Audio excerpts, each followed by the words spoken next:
Miyapur police station పరిధిలోని Gokul ఫ్లాట్స్లో CA విద్యార్థి జనార్దన్ అనుమానాస్పద స్థితిలో మృతి చెందాడు. కర్నూలు జిల్లాకు చెందిన జనార్దన్ చార్టెడ్ అకౌంటెంట్గా చదువుతున్నాడు.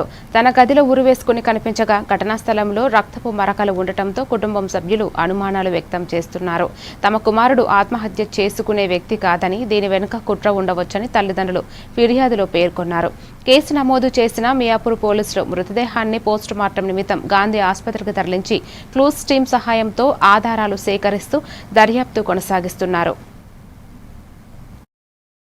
జిల్లా వరకల్ మండలము ఉప్పలపాడు విలేజ్ సార్.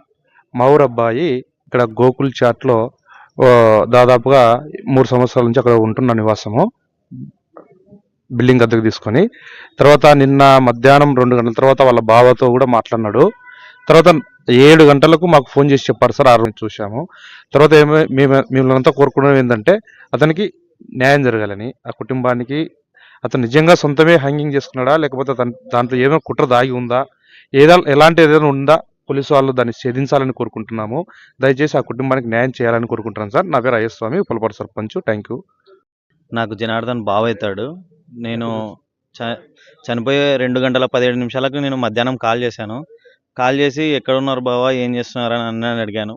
బాగానే ఉన్నాడు, మంచిగా మాట్లాడాను. ఏం చేసినవరా ఉంటుంది, ఇలా మంచిగా ఉంటుందని చెప్పేసి మేము బుక్ చేసుకుందాం అనుకుని కాల్ చేసి ఏమైంది బావ, టికెట్లు బుక్ అయినా లేదా అని కూడా అడిగాను. ఆ కాల్ రికార్డింగ్ కూడా నాతో ఉంది. ఆ బావ బుక్ కాలేదురా, రేపట్లో ఓపెన్ చేస్తారు, రేపట్లో బుక్ చేస్తా, కలిసి పోదామని అన్నాడు.